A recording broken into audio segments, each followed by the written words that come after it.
Hello from Arizona. It's my last work trip of the year, and I am 2 weeks late from dropping this birthday episode. Actually, 17 days. And to be fair, my birthday, which you should mark on your calendar, December 1st, this year of 2025, landed on a Monday, the Monday after Thanksgiving. And I don't recommend having your birthday the Monday after Thanksgiving. Obviously, we do not have control over that. But thanks, Mom and Dad. But honestly, I've been tired and just tired and burnt out. And also, it's interesting. I've been having conversations with clients and friends. Can we stop making burnout as this trend of how to overcome it and rather how we make sure we don't burn out? So I'm going to warn you, I'm going to sound like a first world problem complainer here. The past quarter, Q4, I've done 5 trips. The good news, it was not all work. The longest one, which I still daydream in this to this day, is my 2-week vacation in Philippines that cracked me wide open like coconut. Get it? Like, because you have to crack coconut so you could drink and eat from it. But I'll share more about that later on in this episode. Second, going to Dubai to speak in front of 10,000 plus AI founders and engineers on EI, emotional intelligence. Also, when I said EI, I was like thinking of that song, EI, EI, EO. Was that Nelly? I think. Okay, let me get back in track. Third, which is why I didn't write or record anything. I was going to record on the day of my birthday and then get it out on Thursday at the latest. But the day of my birthday, I actually got a huge gig. It was my dream gig. It was a public speaking communications gig with the California Water Association that I had to do 8 days later. So birthday's the 1st. I found out about this gig and I had to do the workshop on the 9th. And now today I am in Arizona for a women's conference with other amazing female business owners. And sure, I'm giving you excuses why I haven't recorded my podcast, but also it's kind of the theme of this episode or this year for me that might resonate with you. I feel like this year was hard. Not hard in terms of traumatic experiences that has happened, but a year where I've gained more self-awareness, where I really slowed down to even question how I've been living like this for 30 plus years. No, I'm not even kidding. Learning, oh, wow, interesting. Like a scientist, these are my trauma responses. I mean, we could only blame so much to our childhood, how we grew up, but where am I continuing to behave or act certain ways? What are bad habits? What are things I need to edit? So in this podcast, we'll go over my huge realizations, including I have stopped drinking alcohol for the past 9 months. Yes, I stopped drinking in May, and I'll share my wins and reflecting for this new year so you can start also reflecting for the new year. So I'm excited for you to listen. I feel like I'm talking really slowly because I feel like I'm also processing things as I'm talking. But anyways, grab your coffee, tea, or boba, and let's drop the beat.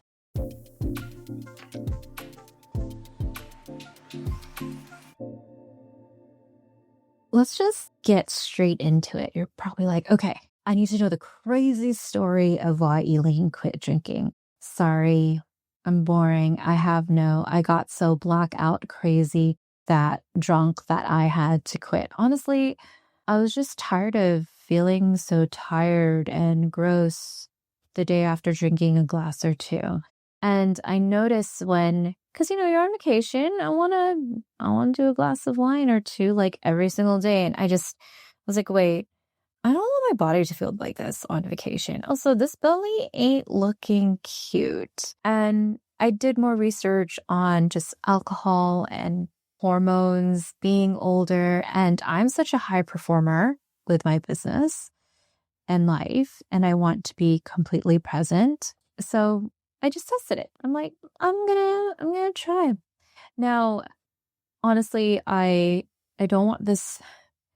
It's interesting. I don't want this to be like my whole identity. Like, oh, I've stopped. Did I quit? I don't know. I don't know if this is something where I'm gonna start drinking again. I've gone through stages in my life where I'm gonna quit for a year, I'm gonna quit for 3 months, and then I'll start again.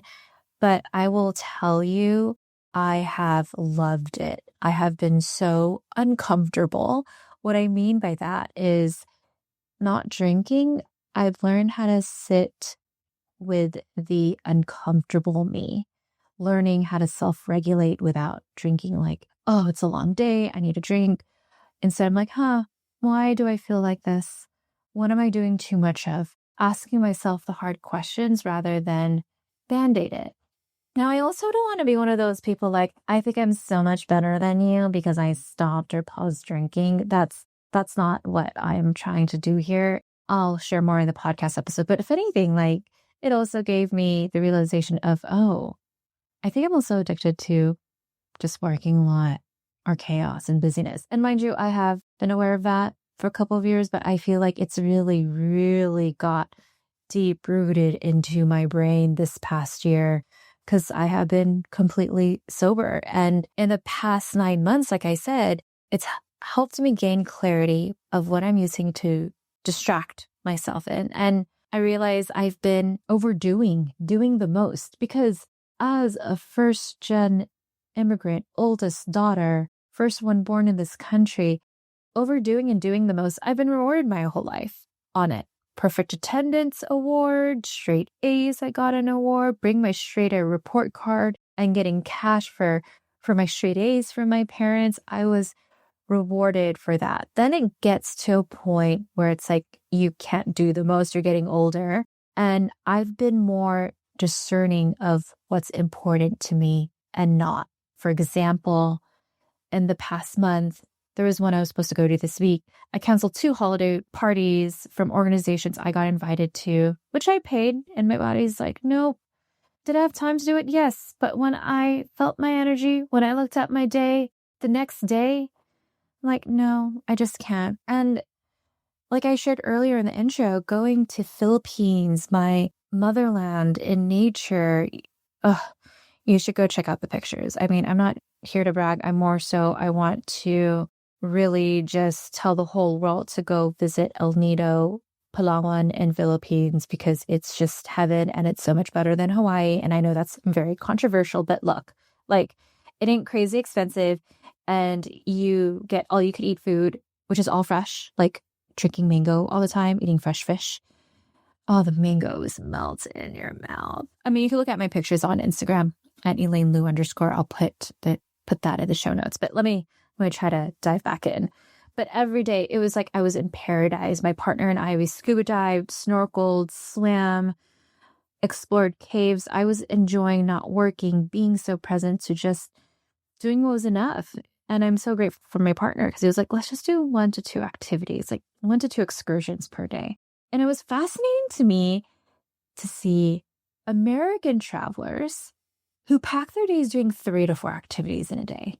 And then seeing European travelers doing 1 to 2 activities like us. And then the rest of the day, they're by the beach, pool, patio, which is what we did. We weren't this American on. Yes, I'm American, but just so jealous of Europeans where or even like in Spain, having siestas, just being able to rest. It was this realization being in my motherland where, yep, I'm addicted to being on, masking, making it more just difficult than it is. And as an empath, first-gen Filipino oldest daughter, I still also have realized this past year, catching myself fawning, which is a trauma response, by the way. There's 4 trauma responses. We know about fight or flight, right? Fight, it's like, I have to prove I'm right. Flight, I'm going to deal with this. I'm going to walk away. There's freeze, you don't know how to respond. And then fawn, which I know a lot of women, we do this, is, oh no, is everything okay? Yeah, I'll stay longer. But let me share a story that was recent. It actually happened the week of my birthday. So my partner and I, we were in Vegas. He had to go there for a conference. So I was like, hey, hotel is free. And I just have to pay for my Southwest flight, which is so cheap. Yes, please. And he already planned and booked to get a king bed. But when we got to the room, 2 queens, I mean, he complained about it. I know this, Elaine, God, first world problems. I know. Sorry, guys. But he complained about it to the staff, but they said, hey, for this conference, it's first come, first serve. And we ran out. So we dealt with what we need to. But here's where like the fawn response came in. Okay. Don't worry, I wasn't like the crazy person yelling at the hotel staff. This is where I'm crazy. So my craziness comes here. So he asked me, my partner, I know you love starfishing, aka if you don't know what starfishing means, it means like when you fall asleep, you like being like a starfish, spread out your arms, spread out your legs, just like, ooh, look, I have the whole bed to myself. So he's like, do you want to just have your own queen bed or do you want to share this queen bed together? And I started thinking, this is where fawning happened. I thought about his needs. Wait, he's probably tired. He has a conference. He wants his own bed. Okay, he should have his own bed. But then I was like, but I want a spoon. I want to share. I don't care. But that's not what I said to him. I said quietly, we can sleep separately so you can rest. And then he asked, are you sure? I'm like, no, I want a spoon. He was like, then tell me what you want. It was kind of like in The Notebook with Ryan Gosling. It's so interesting because as I was sharing my thought process with you, when he asked me, like, do you want your own bed or should we share? I caught myself, like, how my brain was reacting to like how it was just responding to this. And I shared this with my friend Cindy in Vegas, and she taught me this really cool tool, which I'm going to teach you. And you think crazy, but I don't care. You're still listening to this episode. She taught me to do time out, like do the hand signal, like a T. Remember millennials when we're in time out? It's like time out, go to the corner. Well, now I'm learning to do time out for myself when I am spiraling. So when we catch ourselves like not being able to respond, it's like, okay, wait, time out, put the signal, and that disrupts our brain. So I don't know if you know this, but your girl got a bachelor's in cognitive sciences, which is the study of the brain, because I thought I wanted to be a therapist. And clearly listening to this episode, you're like, Elaine, you're crazy. You cannot be a therapist. I was like, that's why I didn't become one, because I went to therapy. I'm like, I'm crazy. And if I'm crazy, I'm not the best person for other fellow crazy people. So I become a coach instead, but I'm still crazy. But don't worry, I'm working on it. So let's go back to the brain because it's interesting. I shared this. Let me explain it. So when we get a response like, oh, what happened to me? Do you want to share a bed, a small queen, or do you want to have your own? Right. And so in the part of our brain closest to our spinal cord is the hippocampus. It acts like a smoke detector. So if it recognizes kind of this is danger, or this is like someone you love is asking you a question, so you need to do what's best for them. And then the amygdala, which is next to the hippocampus, this is still part of the reptilian brain, the animal brain, reminds you of all past experiences where maybe you shared what you really wanted, but then you got shot down by a loved one, aka a parent or someone in your childhood. So it's going to validate like, you shouldn't share what you really want because in the past you have when you were a kid. And so that's what happened to me. My hippocampus and my amygdala was completely taken over. But to get to the rational part of the brain, what makes us unique as humans, which is the prefrontal cortex. The prefrontal cortex, it is basically by your forehead. It's the farthest away from your spinal cord. It is the decision maker. It helps you think logically. To get there, you need to breathe. So that's why it's important when you hear people say you need to just breathe when you're anxious. I actually shared this diagram of the hippocampus and amygdala, which is close, like I said, to the spinal cord, and then the prefrontal cortex, which is the farthest by our forehead, to my talk with the California Water Association, because not just them, but for other people, how do you just get over your nerves? How do you not get nervous when you're about to speak, have a difficult conversation about to present?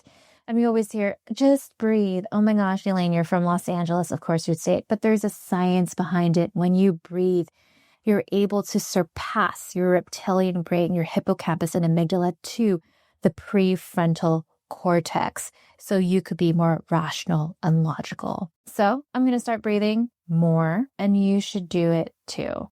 And this past year, as I've shared, I feel my identity shifting, having to go from performing to choosing. And I have always been awarded on reacting right away, not just being the oldest daughter, but also in my career, working in political campaigns as a fundraiser. Oh, this donor needs this. I'm going to meet with them. And then boom, I get $1 million donation. So I'm intentionally working from being needed, people pleasing, to honoring myself and honoring I'm a human being and honoring the body budget I have.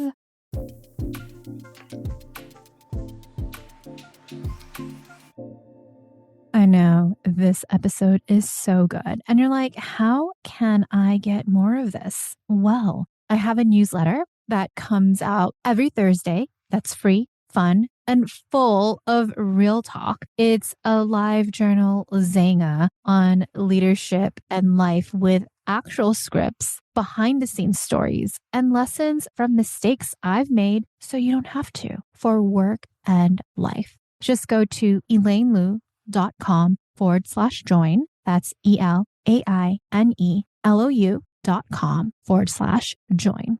All right, back to the episode. For example, I came back from doing a talk to 10,000 plus people in Dubai. And that was a week before Thanksgiving.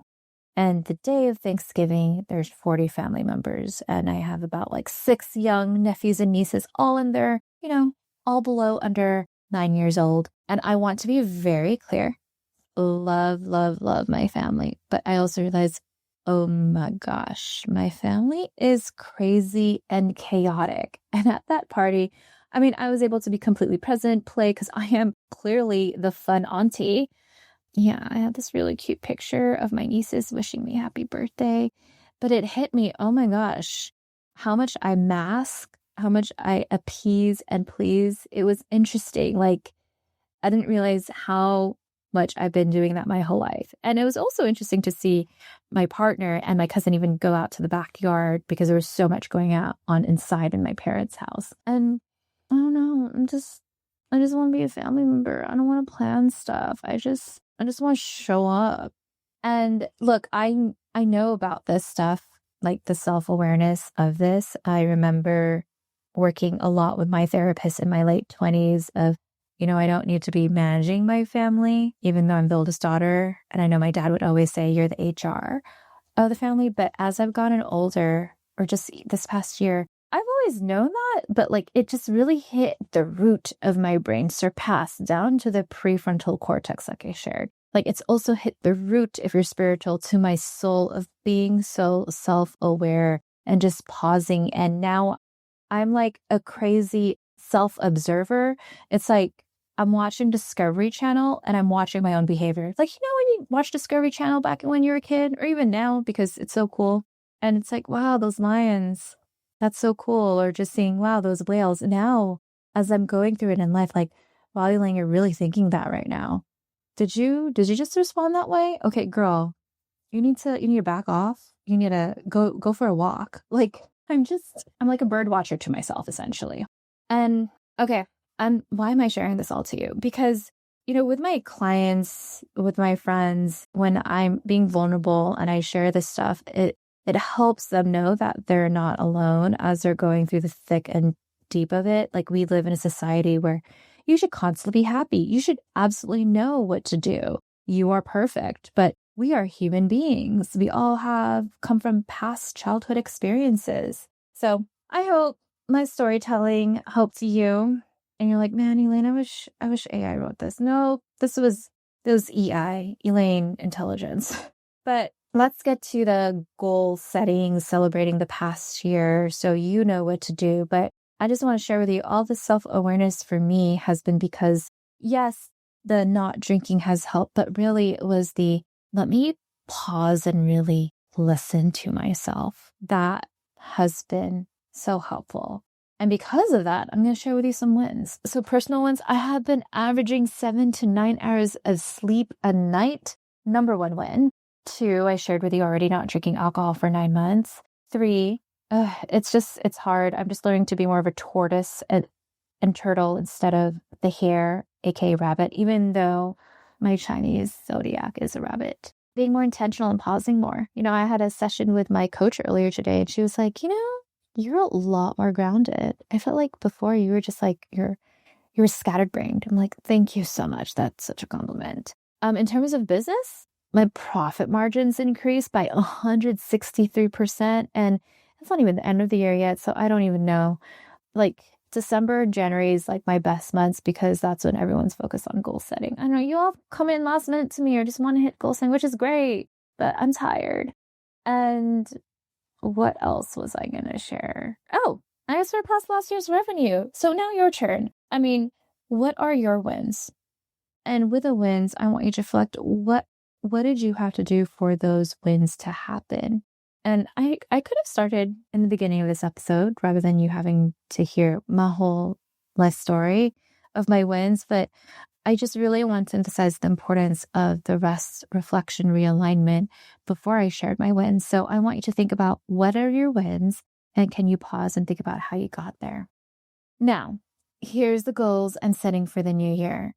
I'm making more commitments to take time and pause and be intentional of every decision I make, give myself at least 24 hours, and even making sure when I walk or work out, I don't listen to music or podcasts, just my body. Like I did leg day 2 days ago. I really wanted to listen to music because leg day is just really, really hard if you guys weightlift. The next day, ooh, my legs were sore and it felt so good. That's how you know it's a good workout.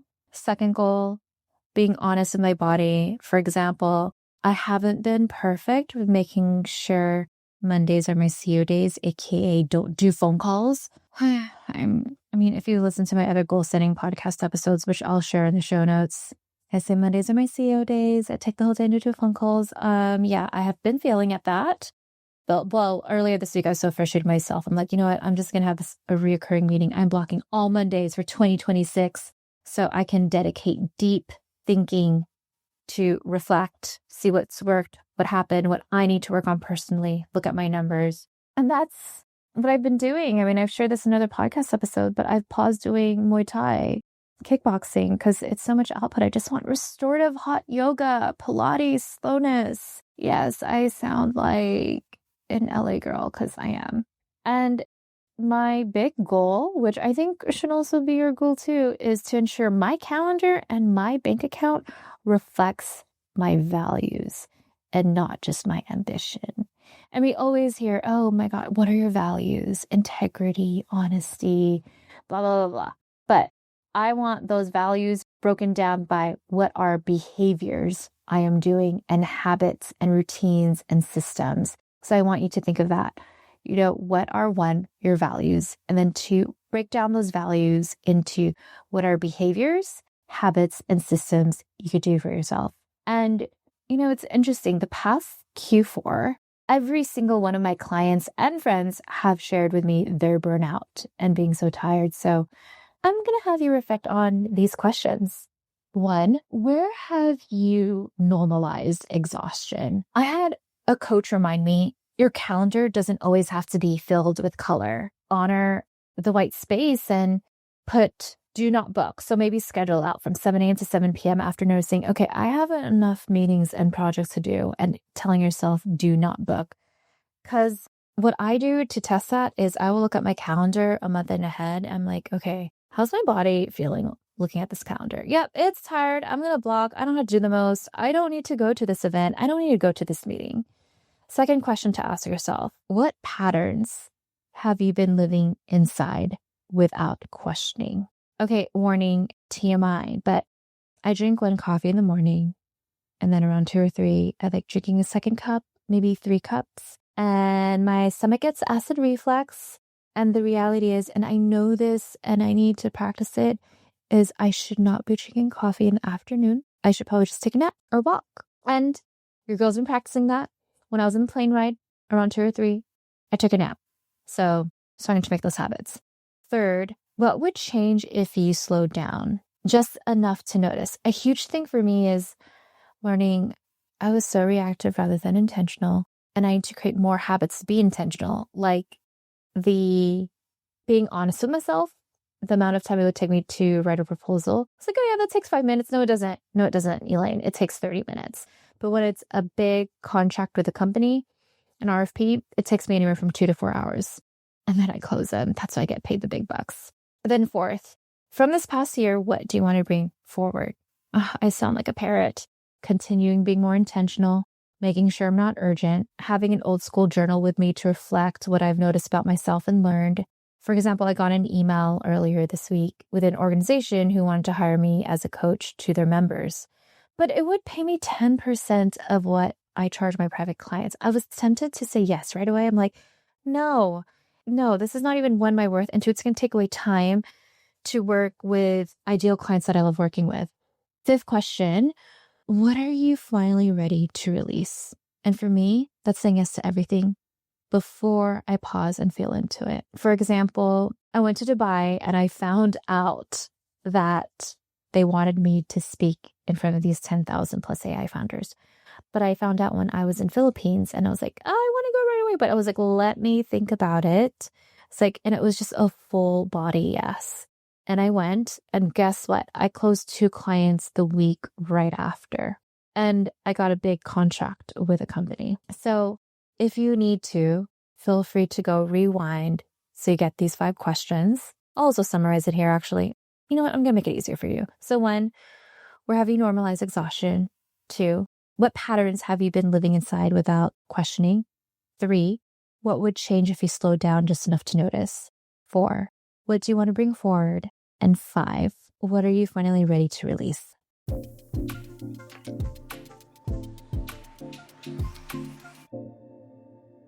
I guess this episode is I'm done with doing the most, over functioning and masking. And I'm sharing this with you because I know who you are. You're a fellow human, woman of color, first-gen immigrant, overachiever, and maybe you've been feeling this way too. My intention, by the way, was not to trigger you at all. It's just, sometimes it's just nice to hear someone be real with you instead of the perfect like IG reels or highlights, like TikTok, whatever social media might be out there in the future post 2025. But anyways, if you feel like, oh my gosh, Elaine, this episode is amazing, please share this with a friend or two who might resonate with them. Maybe you've been having I know you've been having these conversations because I've been having this conversation with every single client and friend. So share this episode with them and share a sentence why they should listen. And if you're like, Elaine, you're so giving, then I would love if you can leave a rating and review for this podcast. My team and I created this podcast as an accessible resource for others. And if you're in a season where you want to embrace enough, be intentional rather than be in, autopilot, whether it's your career, leadership, business, life, and you want to see how it looks like to work together, then schedule a call with me at elainelou.com/call. That's ELAINELOU.com/call. You'll receive 3 action items towards your goals. And if it's a great fit to work together by the end of the call, great. I'll share with you how it may look like to work together. If it's not a great fit, great. I'll refer you to other people and resources. So either way, it's a win-win for you. But I hope this is the last, I don't think I'm going to do it because I'm tired. This should be the last episode of 2025. And I hope you have a restful and restorative holiday season. I'll talk to you next year.